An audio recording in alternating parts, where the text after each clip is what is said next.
Hello. Can you put the slide, please? Okay, good afternoon. So I'm going to discuss with you another 8 to 10 minutes the translational genomics of eye diseases. So this is, for the student's point of view, these are the current trends in genomics, especially single-cell RNA sequencing and the optogenetics like that. So this is the current trend. Concerned with India, there are 10,000 human genome database launched by Ministry of Science and Technology very recently. So this is the newspaper information. Now we have the 10,000 human genome data is ready from 83 population. Because of the heterogeneity from Kashmir to the Kanyakumari is a huge country, and then there's emphasized only 83 populations. Even though we have got the data from 10,000, this data set will serve as a critical resource for genomic research, contributing to the advancement in the personalized healthcare and medicine. So this is the personalized medicine. So if it is a single treatment, it is the serious adverse effect, but the efficacy is low. Concern, once you know the personalized treatment, obviously the efficacy, good efficacy, and then the serious adverse event is very low. That is the point I would like to emphasize. And then this is the very recent from information from National Human Genome Research Institute from US. There are 10 series seminars. If you are really interested, please go through those things, because lack of time, I can't be able to explain in detail. So this is a kind of view, the bold prediction for human genomics by 2030. So what we are supposed to do within 2030. So they emphasize them in 10 points. It means you're supposed to get you better to know your own genome. That is very helpful for the treatment. And then the point number 10 is we supposed to transfer the research from bench to bedside. At least within the year 2030, some 10 to 12 genes should be treated with the gene therapy. And another point they emphasize in the second one, so you should not focus only on the coding region, exomic region, and then you have to focus on the intronic region. That is very, very important. That's what they are emphasizing in this series. And then this is a very recent report from National Eye Institute. They not yet named the eye disease for this particular thing. They phenotypically, they well documented, but there is no name for this particular disease. And then they did the genotyping of this particular disease or a particular patient. They come up with the TIMP3. This is a name of the gene. And then again, there is a same kind of mutation they identified for other syndrome. And then the problem here is why they not yet name the disease. And then they observed carefully in the whatever the gene the disease not identified, there is no choroidal neovascularization present there, but in the another one is the new choroidal neovascularization is there. That is the main difference. So it means this one is emphasizing we supposed to examine each and every patient carefully. Then we supposed to note the microstructural changes in the patients. So then we can enrich knowledge in the field of ophthalmic genetics. And then this is a very, very interesting paper. It came in Progress in Retina and Eye Research. This is one of the high impact journal, around 29. And here what they are emphasizing, suppose we have the 19,000 human genes, and there is no more, new gene discovery or association studies. Those are very, very limited. If you see even the high impact journal, we can't able to see either the new gene or the association studies. Here, now the researchers, they are transferring the research from bench to bedside using the already known genes, either the retinal genes or glaucoma genes. Here they are emphasizing, consider the disease, it is related to the retina. It may be a mild, moderate, severe, or profound, or end stage. And then now they are adopting the gene editing technology. It may be a gene-specific therapies, or DNA editing, or RNA therapies, or stem cell-based therapies, or the optogenetics. So the green bar represent. Suppose consider the disease is in the early stage. You can adopt a particular augmentation. even it is in the late stage, there is no very less number of retinal cells. If it's so, you can take, you can adopt the optogenetics technique. Optogenetics technique is nothing but even in the, you supposed to express the loads, light sensitive protein in that particular region. If it's so, definitely you can provide the hand movement vision for the patients. That's what they're emphasizing.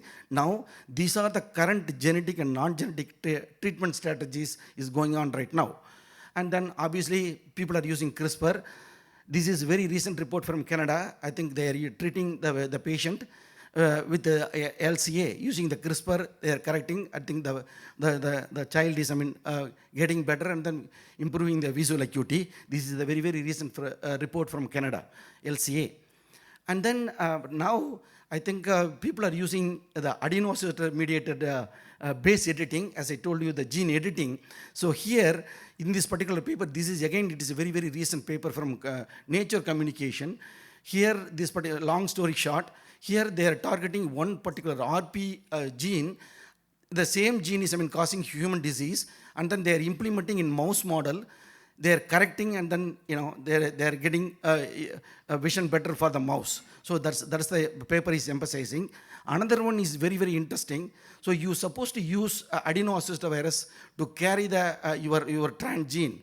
Meaning, suppose you're supposed to make a right virus. Suppose the lentivirus is expressed very well in mouse, but there are so many, 6 or 7 types are there in adeno-associated virus.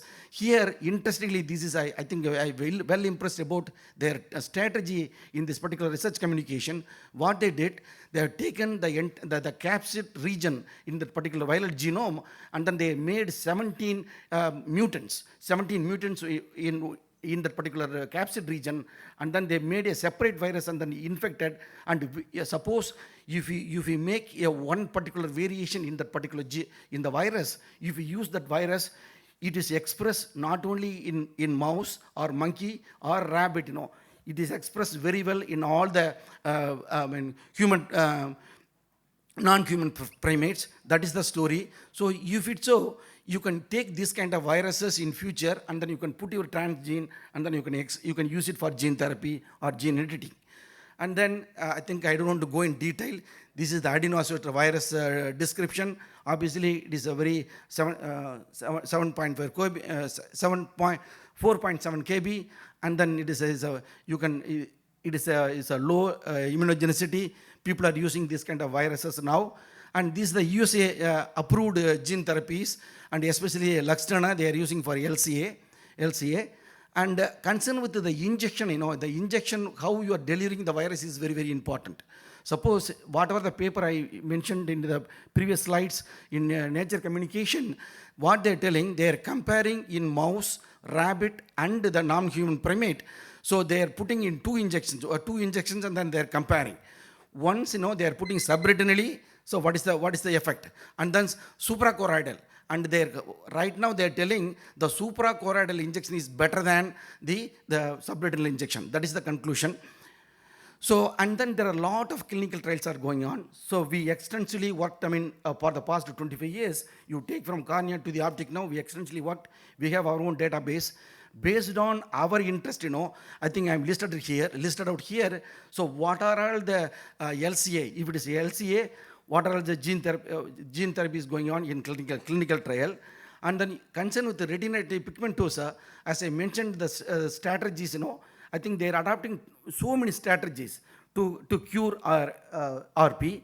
And then Leber hereditary optic neuropathy, again, it's a mitochondrial disorder. Is already in Pascal Palmer, they are already a lot of research work is going on and clinical trial is going on for Leber hereditary optic neuropathy. And we have a lot of cohorts. And then down the road, if the gene therapy is possible in India, I think we have the patients, they will get benefited through the gene editing technology. And then X-linked retinoschisis, again, it is a very, very rare disease. Concerned with our hospital, even if it is a rare disease, it's not a problem. We can able to collect a huge number of samples. And one of my PhD students recently submitted the thesis, and she got the best appreciation award for this particular publication in IJO 2024. Again, the gene therapy is possible for RS1. So here, again, it is a dry AMD, the same strategy people are adopting. age-related macular degeneration, cell therapy, drug therapy is going on right now. And for your kind information, for the past 25 years, you name the disease from cataract, POIG, anything, So these are our data, and then we deal with them in so many, genes, and then now we have the data, and then the spectrum of genetic variation in Indian population, we have the data. And then very recently, for the last uh, uh, 4 years back, we got a huge grant from Department of Biotechnology. It's the Center of Excellence for Pediatric Eye Diseases. Now, we are in that particular project, we focused on the Leber congenital amaurosis, Leber hereditary optic neuropathy, juvenile excellent retinoschisis, and retinoblastoma. And then we are making our own panel. The thing is, we are excluding we are targeting the specific gene or marker is responsible for our population. We have made a panel, and then the frequency of the mutation identification is more than 80 or 85%. If you see the literature, you can able to detect only the retinal thing, only 60%. But our case, we have more than detection rate is more than 85%. We have our own panel, and we have our own MySeq, and we can able to do it, routinely for the retinal patients. And then this is our data. Again, for your kind information, we have more than 200 LCA cases. And then these are it is not a single gene, single disease. There are 29 genes. The LCA already, we have the Luxturna is there. Right now, people are for other diseases based on the CEP290 and like that, that is based on the region. Right now, they are developing the animal model for gene therapy. So now we have this kind of, mutation patients who are having that mutation. We have that particular data.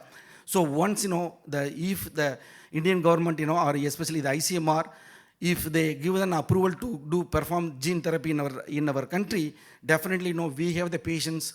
We can able to recruit them for gene therapy, especially for LCA and other retinal diseases. Again, this is for the LH1N. Again, it is a mitochondrial disease, and here very interestingly, so we extensively studied the entire mitochondrial genome for these LH1N patients. Obviously, they are not, all the patients are not, positive for mitochondria. You can detect the primary mutation, secondary mutation. The negative cases, obviously they are having association with the nuclear genome. Now we are focusing on, so what is the crosstalk between the nuclear genome and mitochondrial genome? Now, I think Dr. Genomics, she mentioned about the glaucoma like that. So now each and every disease, it is having an association with the mitochondria. That's what we are focusing on. What is the specific mitochondria or nuclear genome associated with the LH1N? So like that, we can be able to increase the frequency of the detection rate. The problem in India, suppose if you take in LH1N for cases in abroad, 95% of the LH1N patients positive for primary mutation. In our case, it is a very, very low frequency. We can't able to detect more than 30% or 40%. That's what we are adapting. What is the crosstalk between the mitochondrial genome and nuclear genome? And for your kind information, the mitochondria is 16.5 kb, only 13 polypeptides, only 13 genes. The 13 genes having interaction with the nuclear genome. So that's what we are focusing on, but this particular thing. And here again, it is a RS1. Again, it is a gene therapy. People are going on. We have some cases, 22 cases.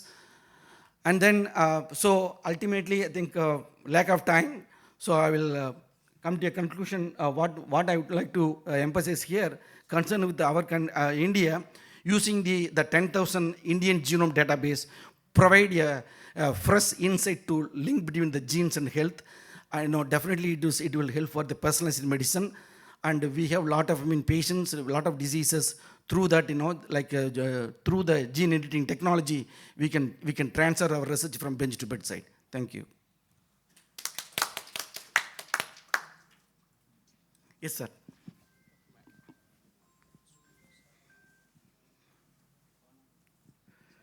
Hi, I'm David Mackey. Yes, sir.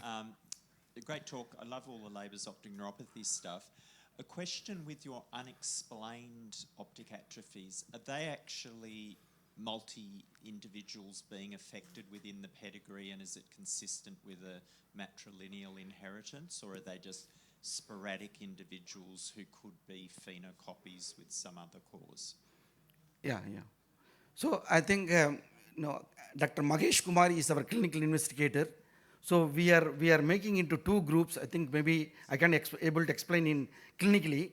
So like primary open LH1 is a positive, clinically positive and then suspect. So we are getting those two steady subjects for mitochondrial mutation. So when we screen, I think less than 45% of them are positive for primary mutations. So then we are if it is a suspect case, we are extracting the data and then we are focusing on the secondary mutations or the negative cases. Obviously we are targeting for the whole exome sequencing. The whole exome sequencing, we come up with some a bunch of genes that may be correlated with especially the complex one and then the mitochondrial dynamics. That is our observation. Very recently we published that paper too. Right, because this is years ago when we used familial cases requiring multi-generation people affected, 95% of them were explained. Okay. But when we looked at our general, does this person have possibly Leber's optic neuropathy, and it's a valid test to do, only about 10% of those people turned out to have one of the main mutations. Oh. A flip side of all of this is a surprising finding that was found in the UK Biobank. We've now got it in 4 Australian cohorts, is that 1 in 1,000 of the general population of European ancestry are carrying one of the two main Leber's optic neuropathy mutations. Okay. And as the mitochondrial SNPs have been added to most of the arrays, this is now coming up in a lot of clinical testing where a person being investigated for a retinal dystrophy is getting told, oh, you've got one of the Leber's optic neuropathy mutations, but doesn't make any sense with the clinical presentation. And in fact, when I presented this a year ago in the United States, there are half a dozen genetic ophthalmologists who had this happen to them, and we've had it happen twice in Australia. And when we look at the individuals within the UK Biobank, it's on specific low penetrance mitochondrial backgrounds that this is occurring. Are you seeing these surprise diagnoses of Leber's optic neuropathy mutations in your retinal dystrophy screening? Maybe I will look into the data and then I can, Sorry, because time's up, we all have to close session. And thank again for everyone joining us today. And thank you, everyone. Thank you.